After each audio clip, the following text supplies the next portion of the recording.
Ngibingelele kuwe mlaleli, ngiyathemba ukuthi uyaphila-ke.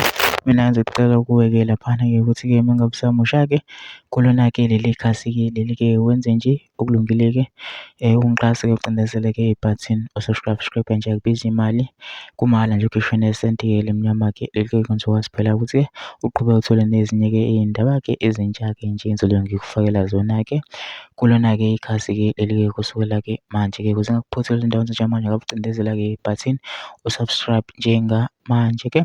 Udaba kulethele lona-ke namhlanje laphana uDuduzile-ke Zuma-ke usebhale-ke incwadi-ke laphana-ke ebhekise-ke ku-MK Yonkana-ke naku-Floyd Shivambu-ke laphana-ke incwadi-ke yokuxolisa-ke emva kokuba laphana-ke amxhaphe-ke ngamagama-ke ku-Twitter-ke laphana exhapha-ke yena-ke uFloyd Shivambu. Mawufundela-ke le ncwadi-ke le ibhaleke yathi Public Apology from Commander Duduzile Zuma Sambula, 13 February 2025.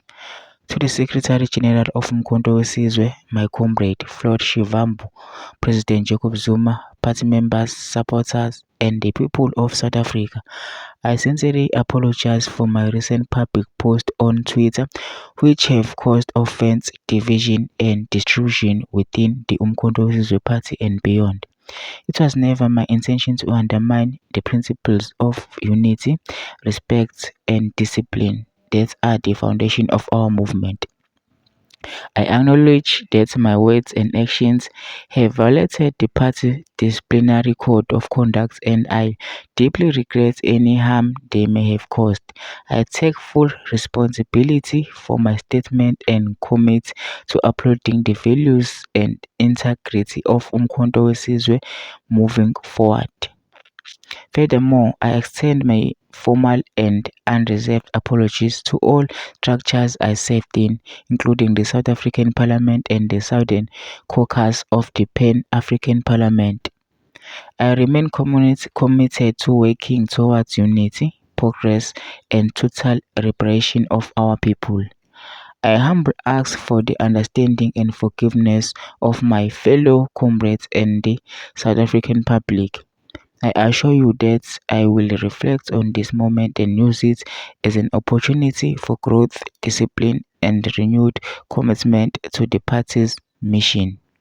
With humility and respect, Commander Duduzile Zuma Sambula. Bekuyiyo-ke incwadi-ke le ibibhale-ke uDuduzile Zuma-ke exolisa-ke kwi-South Africa yonkana-ke naku-President Jacob Zuma-ke nabanye-ke abakwi-MK-ke laphana-ke no-Floyd Shivambu-ke. Mina ngizocela kulapha singene ema-comment section-ke for usho lakho ukuthi nawe ucabangani-ke ngalolu daba-ke lolu-ke bese wenza okulungile-ke nje ungixhase-ke ucindezele-ke ibhathini u-subscribe nje akubizi imali, kumahhala nje ukhishwe nesenti-ke lemnyama-ke leli kwenza ukwazi uqhubeka uthole nezinye-ke iy'ndaba-ke ezishisa bhenzelwe ngikufakela zona-ke kulona-ke ikhasi-ke leli-ke kusukela-ke manje.